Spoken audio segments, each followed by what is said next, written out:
Shalom Haverim. Hello friends. It's good to see you on this cold and snowy February morning. Now, as you may have noticed, I am at home in my home office. We had to cancel in-person church today, but that doesn't mean that we can't still learn something. And something that I recently learned was that all things need to have a break sometimes. Even inanimate objects need a little time off. For instance, I learned that crayons, the things that you use to draw things, crayons need time off as well. And crayons have a favorite vacation spot. Do you know what a crayon's favorite vacation spot is? They like to go to Colorado.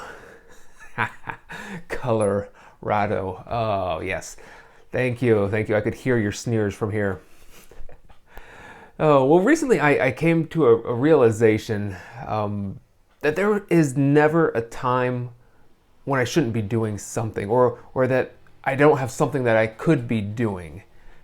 So here I am, I'm a pastor. There's always a time I could be writing a sermon or reading a book or doing some study.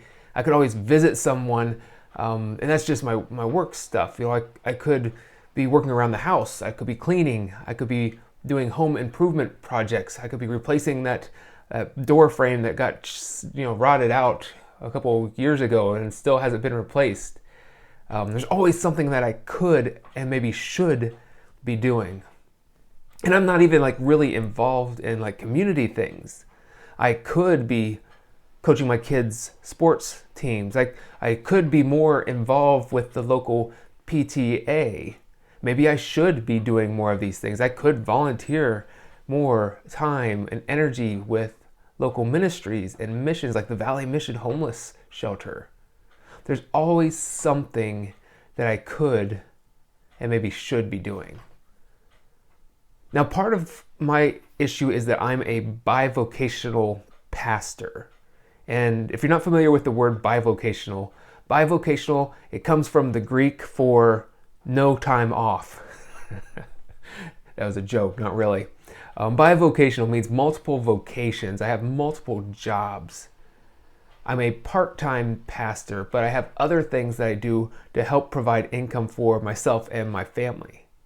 So that really means that I have a hard time getting any time off, because even though many jobs you might work a 9 to 5 on a regular week, Monday through Friday, you have a couple days off on the weekend to do other things. Well, I find myself having to do other things on the weekend. And the more I thought about this being bivocational and having time for a break or having a little time off, I realized, well, maybe this is just a stage of life that I'm in. Because it's probably not just bivocational people that have this issue. I'm sure other parents, other families, other men, other women have the same challenge. And at some point I just kind of realized that maybe this is just one of the excuses that I use to not slow down and take a break.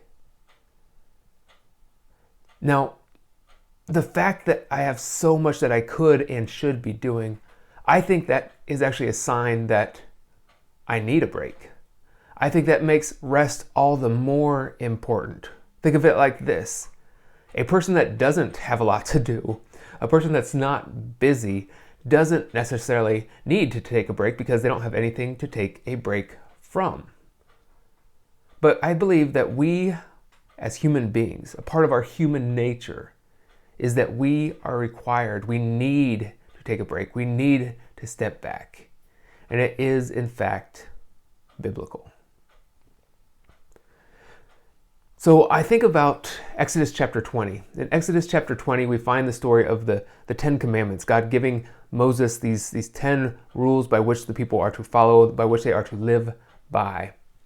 And 4 of those verses from Exodus chapter 20 are dedicated to one commandment on resting.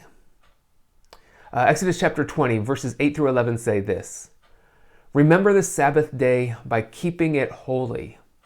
6 days you shall labor and do all your work. But on the 7th day is a Sabbath to the Lord your God.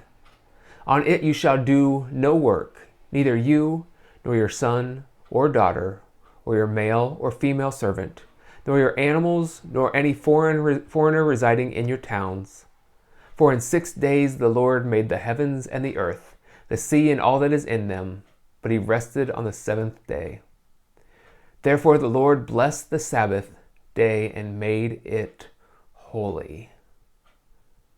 So Sabbath, that might be a weird word for you. What does Sabbath mean? I looked it up. Sabbath literally means a day of religious observance and abstinence from work. So we have these two components to it. It's a day to worship God, to connect with God in some way, and also to abstain from work, to not work, not physically labor that day. And I love this phrase, remember the Sabbath, observe the Sabbath to keep it holy. Now we use that word a lot, holy, and we don't always really think about what it means. But if you look at it in the original language, I love the word, the Hebrew there is kadosh. Yeah, you can say that at home too, right? Kadosh. Kadosh literally means to separate something out, to keep it separate from the others. So when the scripture says, remember the Sabbath day to keep it holy, it's saying, yeah, there's 6 other days and they might be the same. They might be monotonous. You might do the same thing for 6 days, eat the same thing, go to the same job. But on the 7th day, that one needs to be different. Separate that day out. Keep it holy. And the way I like to remember this, and some people might think it's a little not as reverent as it should be, but if you go into a Mexican restaurant and you order guacamole and you order it on the side, you are literally asking for that guacamole to be separate from the rest of your dinner. That is holy guacamole. It is separate from the entree.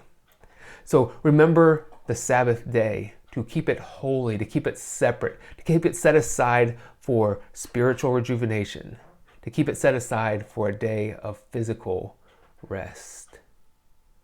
Now remember again, it's not just a vacation. It's not a time to just stop working. It is indeed that, but it's more. It's a day to connect with God and to connect with others. And it's in the fact that it's a religious observance, it's time that we spend in worship, in prayer, in study. But it's also a way to disrupt the system around us. You know, the system says you need to be more productive, you need to make more money. And in our world, we will always find things to do. I've found that to be true. There's always something that I can and should maybe be doing. But the Sabbath says, take a step back. That's not the most important thing in the world. Even on this day, you're not supposed to have your servants work. Even your animals are to take a break. The 7th day isn't just a day to be productive like all the other days. No, it's set aside. Set aside for rest and a chance to reconnect with God. Now, in my life, I've probably been a little too caught up on some of the rules around Sabbath rest. I think that's really easy to do. I think I am a rule-oriented kind of person. I think of what we should and should not do. But I also realize that probably the most important thing about Sabbath isn't following the rules. And Jesus talked about that as well. The Pharisees were interested in following the rules. But I think the most important thing is asking yourself the question, does this physical activity, does it leave room or does it leave you rested, rejuvenated, and closer to God at the end of that activity? Does whatever you're doing on the Sabbath cause physical and emotional and spiritual improvement? Is it noticeable? Is it tangible? Can you see it? Can you touch it? Can other people see it in you as well? If so, if you see physical, spiritual, emotional improvement, then that is a good Sabbath practice. And I keep those three together. I think they need to go together. The physical, the emotional, the spiritual. If you don't want to sacrifice one for the others, if it leaves you physically satisfied but emotionally drained or spiritually, the spirit is sucked out of you, that's not the point. But when you have all those things, all those components, physical, spiritual, emotional rejuvenation in connection with God, that is a good spiritual, a good Sabbath practice. So here we are entering into the third year of the pandemic. Ew. It has been 23 months since we first shut down our church for the COVID-19 pandemic. And I know that we are all tired of hearing about it. We're all tired of talking about it. You're tired of me preaching about it. But I just realized how much tension and how much stress, how much work this has caused, how much this has damaged relationships, and it's getting to us. And I think that now, as much as ever, if not more than ever, we need to find ways to care for ourselves. We need to care for ourselves, we care for our families, we need to care for our relationships, and we need to care for our faith. In Matthew chapter 11, verses 28 through 30, Jesus says this. He says, "Come to me, all you who are weary and burdened, and I will give you rest. Take my yoke upon you and learn from me, for I am gentle and humble in heart, and you will find rest for your souls. For my yoke is easy and my burden is light." Now, I think that's an absolutely beautiful passage. And I've spent a fair amount of time studying it. I looked through a couple commentaries and actual read, physical books about this. But even now, I'm not sure what Jesus is talking about. I think it's beautiful, but what is he saying? My yoke is easy, my burden is light. So what I want to do is invite you to join me today on this Sabbath day, thinking about this passage. What is Jesus calling us to do? What is Jesus offering us in this text? Think about it for a bit. Pray about it. When Jesus says, "Come to me, all you who are weary and burdened," I'm raising my hand, that's me. What is he offering? Let's study that together. So what can we do to become better rested? What can we do to be people who observe the Sabbath? I think we just have to chisel out the time. No matter if you're bivocational, trivocational, work a 9 to 5, or don't work a day in your life, we still need to chisel out time for Sabbath. And I just would note that, yesterday I finally had a chance to do something I've been wanting to do for a while. My family and I went to a JMU basketball game. James Madison University is just about half an hour north of where we live. And they built this beautiful new stadium. They don't call it a stadium. Atlantic Union Bank Center, I think it's called. Beautiful new building where they play basketball. And because my son plays on a youth basketball team here in Stanton, Virginia, we were able to get tickets for $6 a piece. It was Youth Basketball Day. So for $6, we got to go for 2 hours just to watch basketball. Now, for 2 hours, we were there without screens. For 2 hours, we were there without distractions. For 2 hours, we were there without work, without chores, without dishes to wash, without books to read or papers to produce.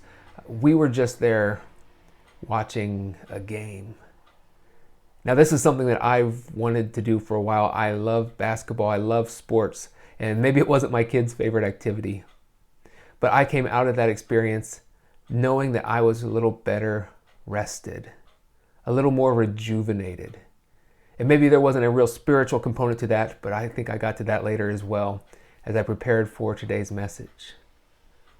Now, as I sat there in that Atlantic Union Bank Center watching that basketball game, I realized that there are a lot of things that I should have been doing. There's a lot of things that I could have been doing. But also today, as I sit here a little more rested, a little more rejuvenated, and hopefully now a little closer to God, I realize that that was not time wasted. All right, my friends, enjoy this snow day. May this bring you rest, restoration, and rejuvenation. May you be restored physically, emotionally, and spiritually. We'll see you next time.